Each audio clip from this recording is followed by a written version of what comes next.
Bien, entonces lo que tenemos que considerar que la dislexia es una dificultad específica para descubrir la relación entre las letras y los sonidos a partir de la lectura y la escritura. Es una condición que acompaña al sujeto a lo largo de toda su vida, no se cura, por lo cual no es una enfermedad, ¿sí? Pero sí se mejora y se compensa a partir de un trabajo específico, estructurado y sostenido. Lo que tenemos que tener en cuenta es que tiene su origen, es neurobiológico. Muchas veces hay cierto componente genético y justamente también, por lo cual, hereditario. Lo que se va a plantear es que la dislexia es universal, se presenta en todas las culturas, sociedades e idiomas, es frecuente y hay cierta prevalencia entre un 6 y un 17% de la población. Lo bueno es que es detectable si hay ciertos predictores en cuanto a lo que es la etapa, el nivel preescolar, ¿sí? Que nos permiten identificar y poder empezar a intervenir desde temprana edad. Justamente es tratable y eso justamente hace la diferencia. Como yo dije anteriormente, no es una discapacidad, ¿sí? Y muchas veces el desconocimiento en relación a esto genera más exclusión. Y obviamente, como ustedes saben, hay una ley justamente que lo que trata es de hacer cumplir aquellos derechos de aquellas personas con dislexia en lo que es el ámbito de la educación.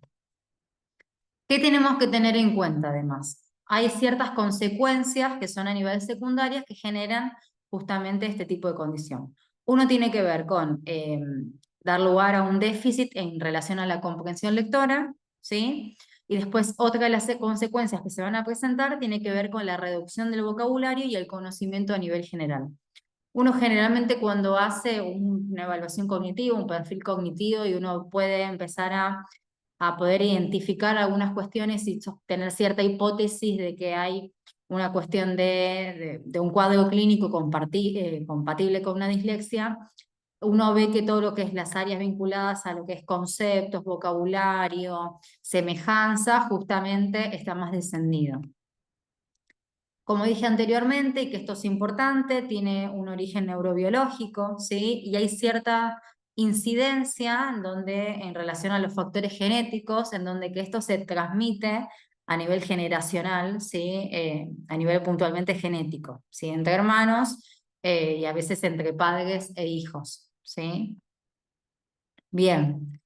¿Qué tenemos que tener en cuenta? Que se observa en realidad a partir de diferentes investigaciones en relación al proceso de la lectura en aquellas personas que tienen dislexia. Principalmente se va a producir una activación diferente en el cerebro, ¿sí? En donde lo que mostraban este tipo de investigaciones, hay una baja activación en el hemisferio izquierdo, desde lo que tiene que ver con lo visual, el reconocimiento de las palabras. También lo que mostraban este tipo de investigaciones es que había una mayor activación del hemisferio derecho, más que nada del área frontal y temporoparietal. También faltaba cierta activación en lo que es la zona posterior del hemisferio izquierdo, en donde justamente se encargaba de todo lo que es el reconocimiento fluido de las palabras. Y también otra de las cuestiones que se observaban en algunas investigaciones es que había un aumento de la activación del área fonológica del lado izquierdo, ¿sí? Todo lo que es la parte prefrontal izquierda, que justamente lo que se encarga es la decodificación de las palabras desconocidas, o lo que hablábamos nosotros, las pseudopalabras.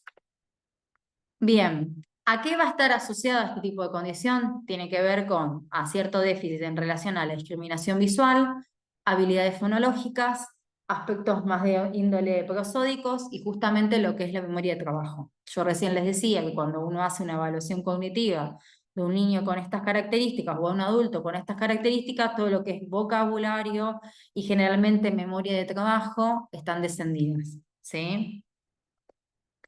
Bien, también tenemos que tener en cuenta que muchas veces todo lo que tiene que ver con los procesos vinculados a la lectura y la escritura, de tipo de dificultades específicas, hay cierta conmovilidad con otro tipo de condiciones, ¿sí? Tanto como es el déficit, el déficit de atención por hiperactividad, o el trastorno espectro autista, o un trastorno de lenguaje, ¿sí? Entonces también lo tenemos que considerar.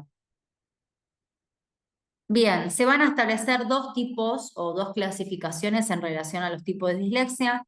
Una es la dislexia adquirida, que justamente es producto mediante una lesión en el área del procesamiento lector. ¿sí? Muchas veces puede pasar en personas adultas donde han tenido un accidente cerebrovascular y justamente ha afectado algún área específica, entonces eso ha logrado que tenga como a consecuencia justamente una dislexia. Y después tiene que ver con las dislexias evolutivas, que está dividido o clasificada entre lo que es fonológica, superficial y mixta. Algo que tenemos que tener en cuenta es que la hipótesis en relación a la dislexia, obviamente se va a tener que tener en cuenta en función desde los primeros momentos, el origen, que se va a ver, bueno, desde qué ruta no hace el procesamiento del lector. Esto lo estuvimos viendo todo lo que es los textos de cuetos, ¿sí? También la velocidad de dominación es una de las cuestiones que justamente también se ve afectada, y lo que es el doble déficit en ambas rutas, ¿sí? Hay ciertas investigaciones, más que nada de Wolf y Bowers, que justamente lo que plantean y observaron, ¿sí? Es que aquellos niños con alguna condición más que vinculada a lo que es una dislexia, generalmente se observaban es que tanto la conciencia fonológica y la velocidad en la denominación, ¿sí? Lo que tiene que ver con RAN, se contribuyen de forma separada en cuanto a lo que tiene que ver con las habilidades lectoras. Y por eso es que se establece esta hipótesis de doble déficit, ¿sí? Esto de la velocidad de denominación, yo se los comentaba anteriormente, ¿no? Donde capaz en el área, en todo lo que tiene que ver con el nivel inicial, uno puede empezar a aplicar, ¿no? Algún tipo de técnica para poder identificar si eso está dentro de los parámetros esperados o no en función de la edad, y como un predictor, ¿no? De aquel niño que después ingresa a lo que es, por ejemplo, el nivel primario, ¿sí? La escolaridad primaria. Bien. Además que tenemos que tener en cuenta en relación a una actividad y llevar a cabo una acción, todo lo que tiene que ver con la denominación a nivel, bueno, la denominación rápida y todo lo que es la conciencia fonológica, que obviamente va a estar vinculado en este tipo de cuadro clínico, en donde justamente lo que se va a plantear es que estos lectores van a presentar dificultad, ¿sí? Y que a veces puede pasar que hay algunos lectores que solamente tienen el déficit en un aspecto, ¿sí? En lo que es o lo fonológico o lo que es la velocidad de denominación, ¿sí? O hay otros lectores que justamente tienen dificultad de doble déficit, ¿sí? Obviamente, cuando estamos hablando de un niño que no está teniendo estas características de dificultad, ¿no? No estamos dentro de lo que estaríamos en este cuadro clínico.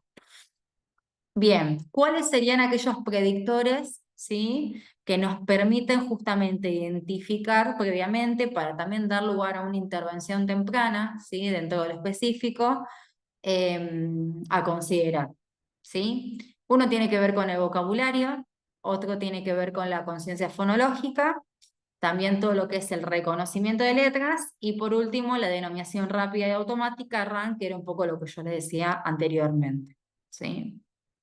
Bien, hay diferentes investigaciones que obviamente que hablan que en lo que es la curva de aprendizaje de una persona a lo largo de su vida, todo lo que es los primeros momentos de niño, ¿no?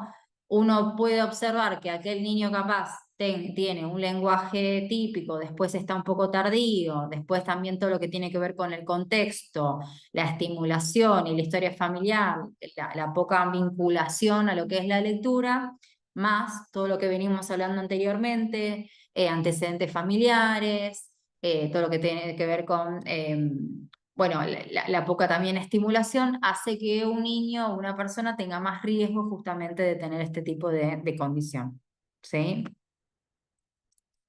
Bien, acá es una modo de ejemplo, generalmente para que puedan ver justamente cómo es las características, ¿sí? De los niños con dislexia al momento de leer, ¿no? El tiempo que tarda justamente ejecutar en poder leer el texto, justamente los cambios, las rotaciones, omisiones que va realizando. También todo tiene que ver con justamente el cambio que se da en relación a las palabras, ¿sí? Bien.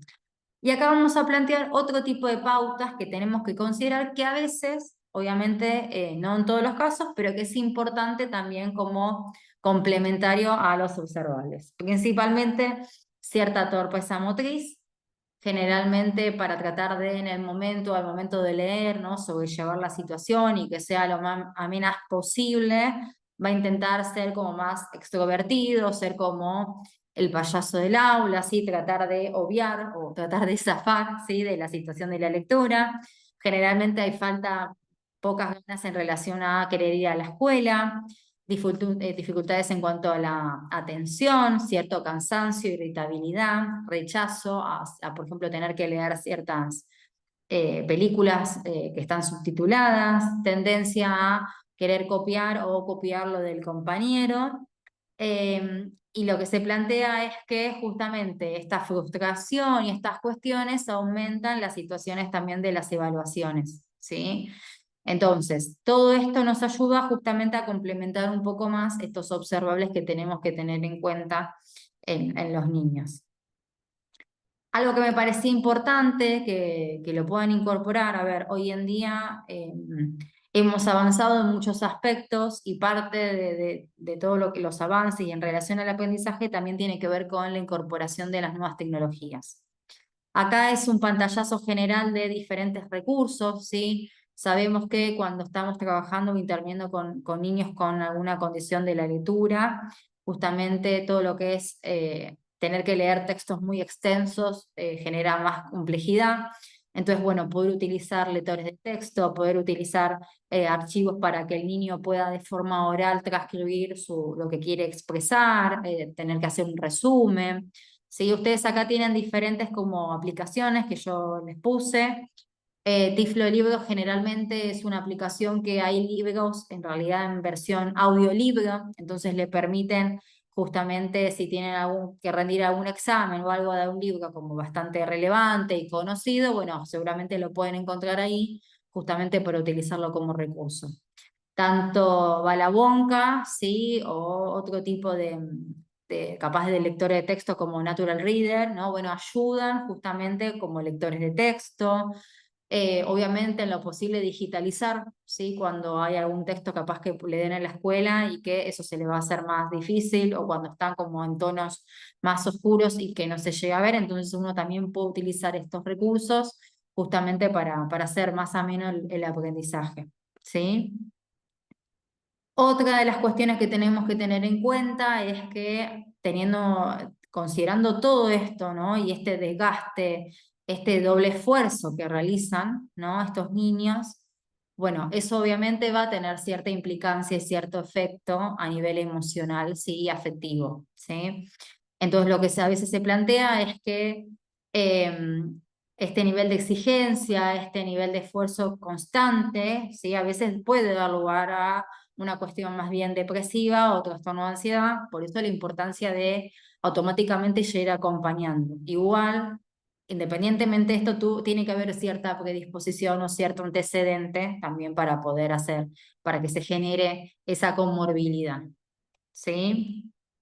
Bien, entonces, ¿qué tenemos que observar? Sí, en el caso de aquel docente o como sugerencia para los docentes a modo de capacitación, o nosotros un psicopedagogo dentro de un equipo de orientación, ¿no? Para estar atento.